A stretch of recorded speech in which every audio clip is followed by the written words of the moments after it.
What's up, everybody? Figured out don't actually need a battery to start this. I remember seeing some videos that take off this cover. I mean, not the whole thing because the magneto's in there, but it's got this little cap that unscrews from the center, and you got your bolt right there that goes on the magneto wheel, whatever. For this one, it's 9/16, which was the closest I could find to fitting it. I'm sure it's not perfect, but it's close enough. So been able to get it to pop over a few times, but it doesn't want to stay running, so I'm probably gonna have to clean out the carburetor. And then also, if you're starting with a drill, you want to make sure that you have it in reverse, so it's going counterclockwise. That's how you turn the engine over properly. If you have it in drive, it's just going to take that nut off, and then you got to take this whole plate off to get it back on, all that. So make sure you're in reverse drive. Be careful doing this because it is going to yank on your wrist a little bit. So yeah, it starts up, but we're going to have to clean the carburetor. So I'll show you how I do that. All right, let's see. So for starters, we need to shut off the gas. Could have done the fuel line routing a little bit better, but that's okay. We'll fix it up later when we get to that point. Make sure you can still see what I'm doing. All right, so off our fuel line, stick a bolt in it so we're not dumping gas everywhere. Cool. Just crack our nuts loose, 10s.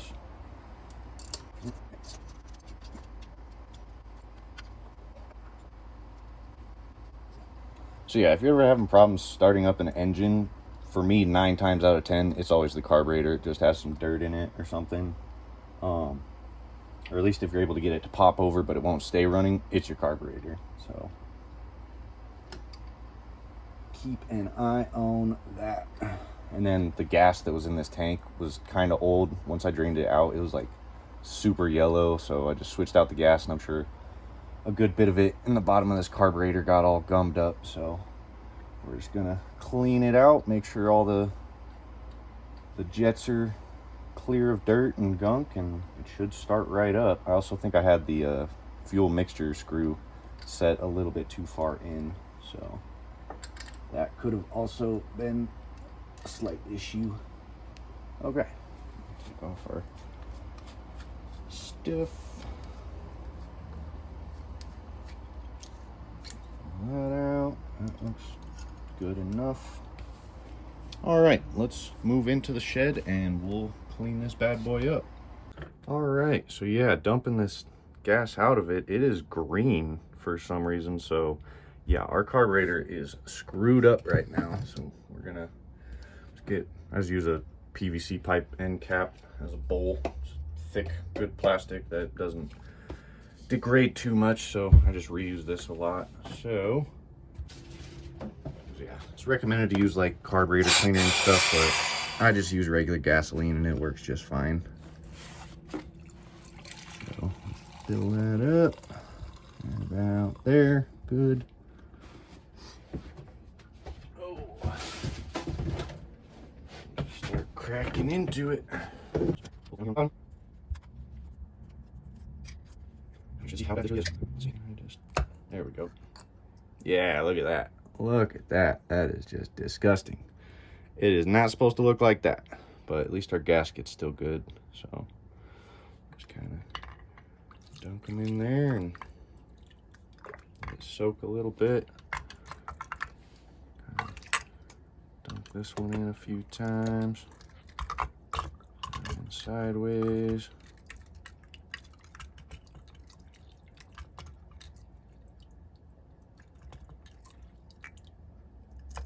Pull out some of our cleaning tools. Sponge up there.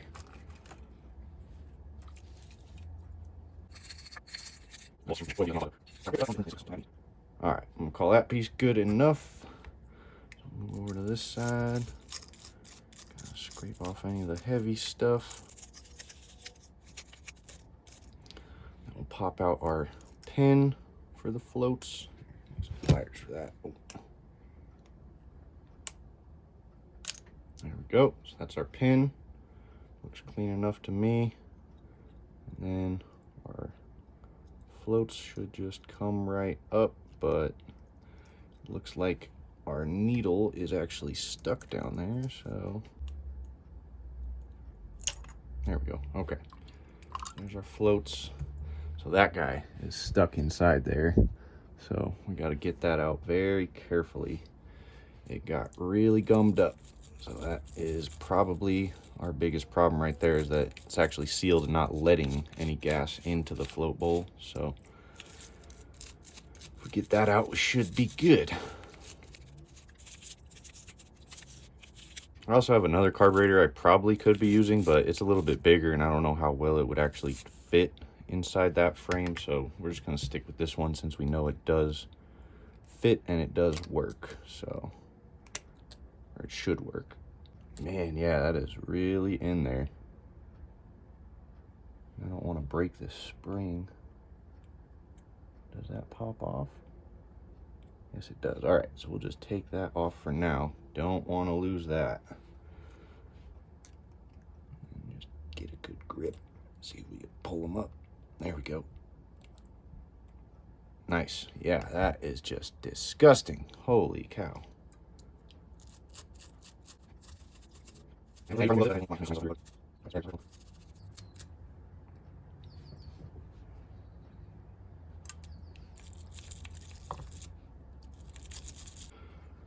All right, so now we're going to take out our jets. So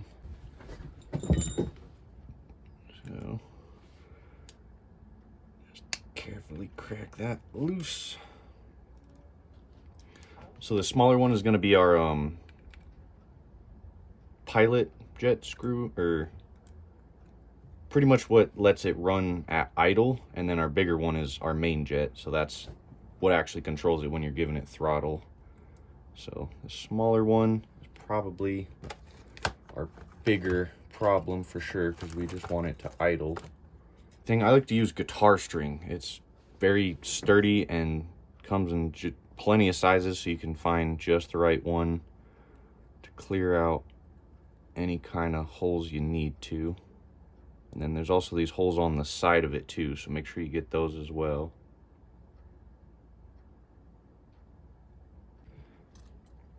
Another scrub down.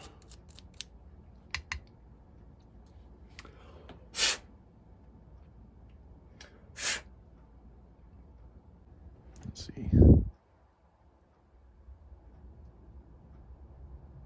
can just barely see that, yeah, I got that hole open now. So that's all good. Guitar string inside, just to clear up any gunk.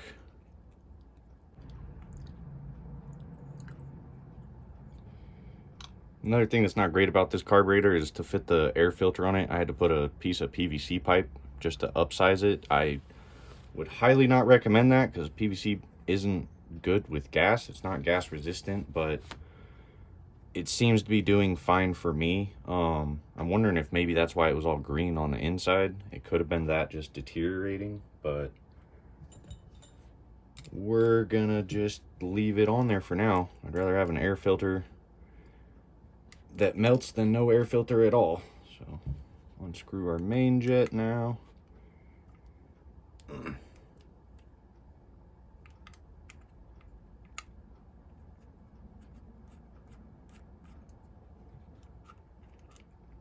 Alright. And then with a lot of carburetors, it will have like a piece inside.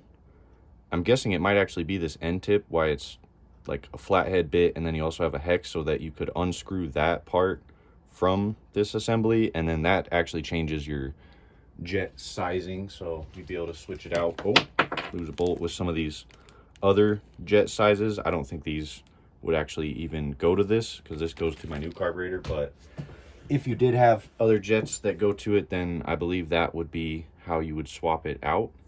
But let's scrub this down a little bit.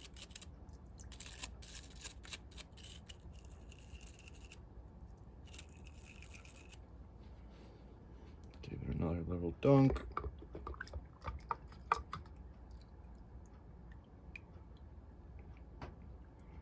All right, I think that's good for up here. That seems good enough to me.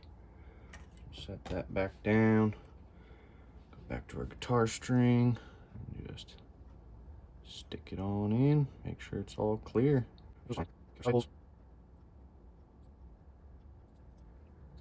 All right. Oh, I'll give it a little scrub on the side because there's still some green crap on it.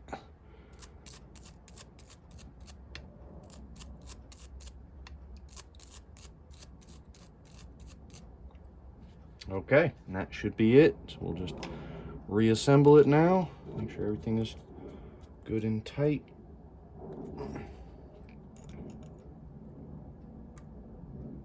That's good. This guy back in. All right, let me give this one more scrub on the sides. It's got some nastiness. Sweet.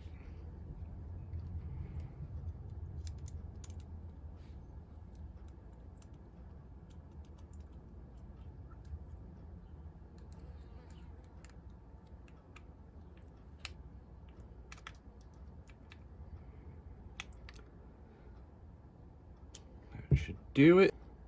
And let's give this a little brush down. Everything goes on.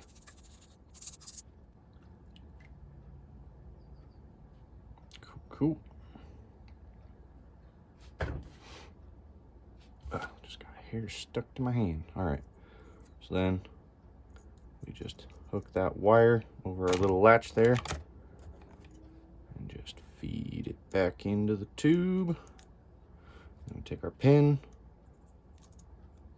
and just stick it back in.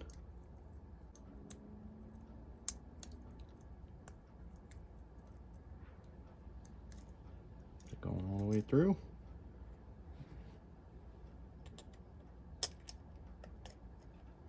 Sweet. So that's all the way in now.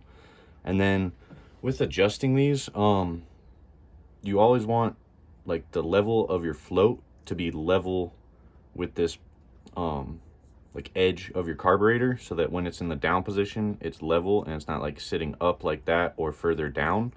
And then if you need to adjust it, you just bend that pin that is holding the needle part until you get it just perfectly level at a resting position like that. And then as the gas fills up, that'll hold it sealed, and then as there's less gas, it'll open it up, let more gas in until it seals again. So it's just like the float inside of a toilet.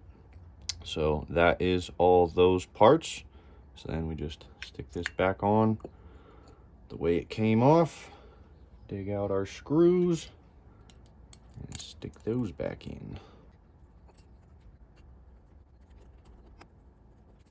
It's running, so just a good tightness. So I believe that is good. So let's get this reinstalled back on the engine and see if we can get it to run off of gasoline instead of carb cleaner.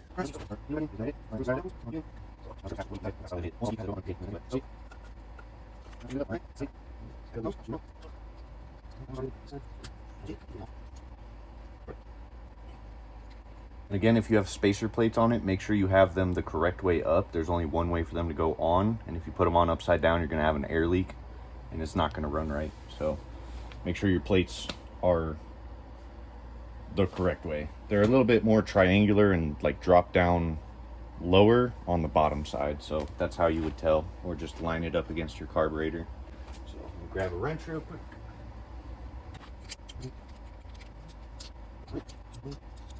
Okay, and with your air fuel adjustment screw, I know I've seen videos where if it's on the side closest to your air filter, it adjusts the air to the fuel, and then if it's like more in the middle or towards the actual intake pipe, then it's adjusting the fuel to the air. So it's like one side or the other, but I think they adjust pretty much the same. You want to screw it in just hand snug all the way in, and then back it out about 2.5 turns, and that's a good starting point to actually get it running. And then you let it run for a little bit, and then after about 10-15 minutes, then you can really dial it in to where it runs most efficiently.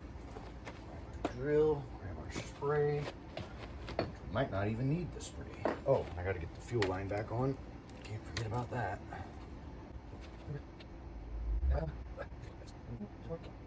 Set the screw back down. Okay. Wipe my hands off.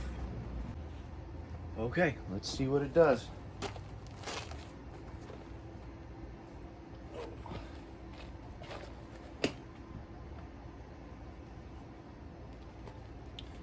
Sketchy. All right, let's see. All right, we're gonna need a little bit of juice.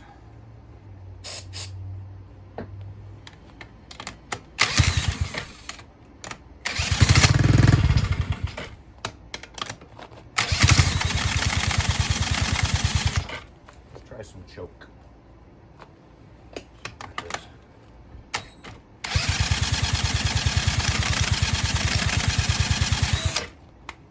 More juice.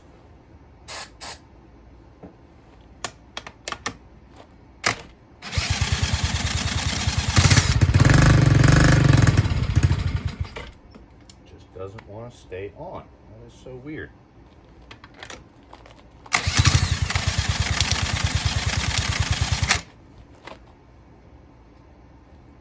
And no choke again.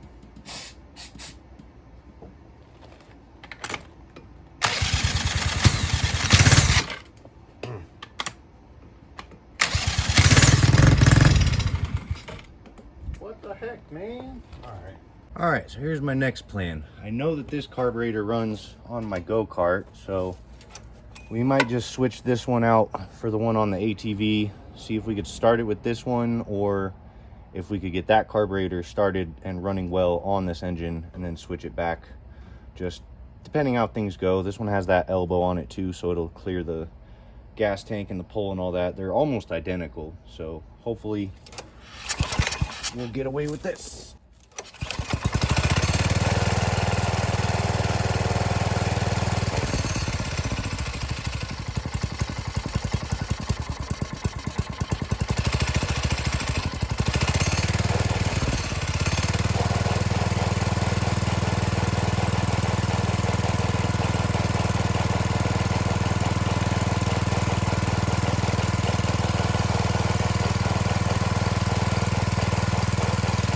So yep, that's this one. I'd like this go-kart to run, but I've actually snapped the hub of the wheels on this front right side 2 times now. I found some smaller wheels that fit it, but they just don't hold air and it feels so sketchy. It gets death wobbles when you hit the smallest bump. So I don't really know what to do with this thing, but it's got a good engine, so maybe I'll put that to another project, or maybe I'll eventually figure out the steering and whatnot. But I guess we're gonna take off this carburetor and go from there.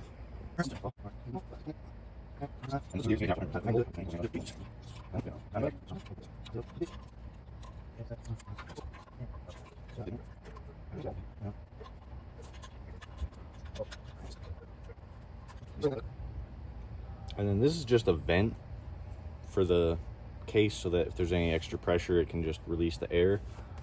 If you do have one of these on your carburetor, I would recommend getting a longer hose and putting it on there, just so you're not accidentally getting dirt all up inside of it. But that should do it for this. I'm hoping I can just use the slide that's already on the other one.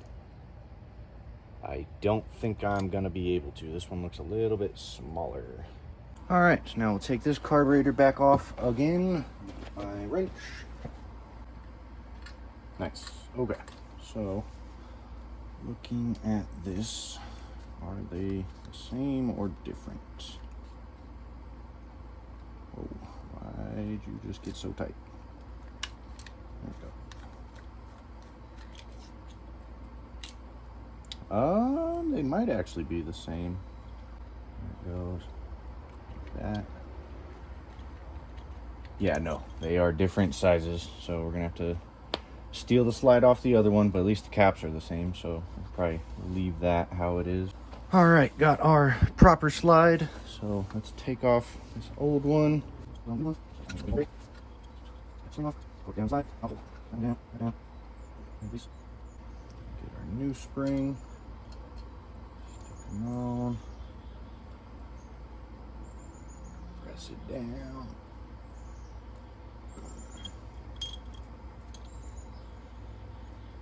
Which one is which? This one. Right, yes, this one. A little bit skinnier. Okay, so then our new one. Put it in there the correct way. Perfect. Very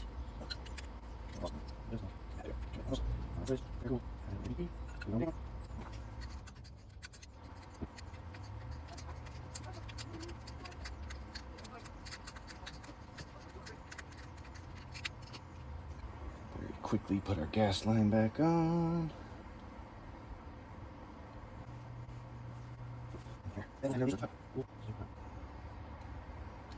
Whoa, whoa, what's going on here? Why are we leaking so much gas? Something is wrong. Something is very wrong.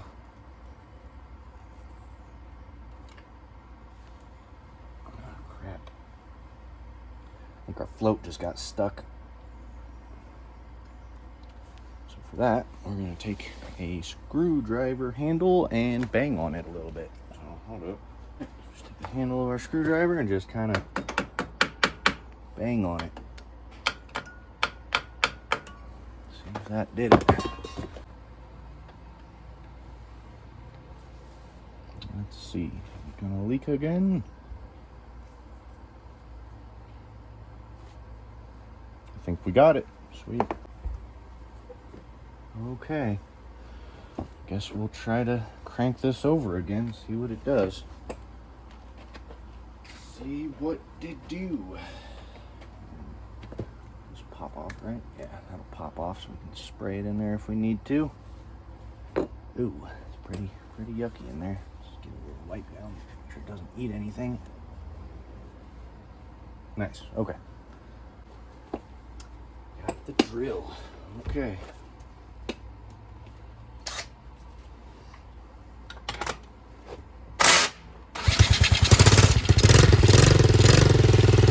Well, would you look at that?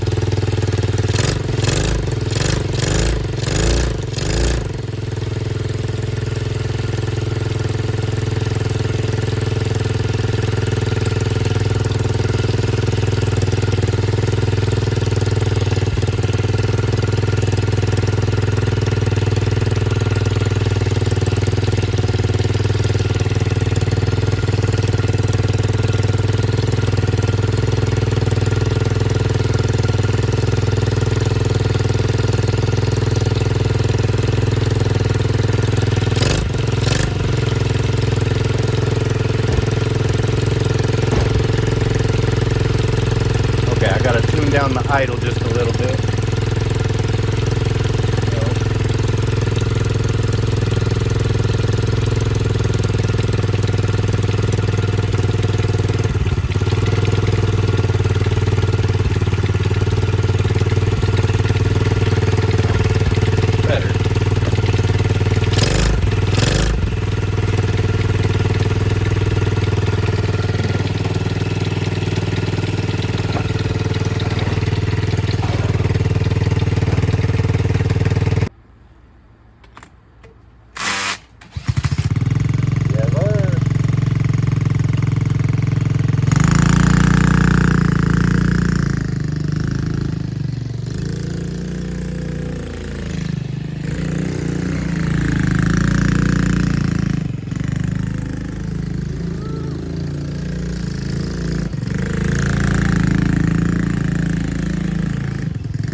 right, well, now that we got it running consistently, don't need any starting fluid, carburetor, cleaner, whatever to get it started. I guess next video, we're actually getting into the complicated stuff. I'm gonna take the engine out of this frame. I'll probably just leave the wiring on it for now because I do have another wiring harness, so I might use the newer stuff if I can, because I did actually have to hot wire this because the key was missing when I got it. But so yeah, we're gonna take that off. I also got a big old sheet of some steel. I think it's like 1/8 inch thick. So got that out of a dumpster that a business was throwing away.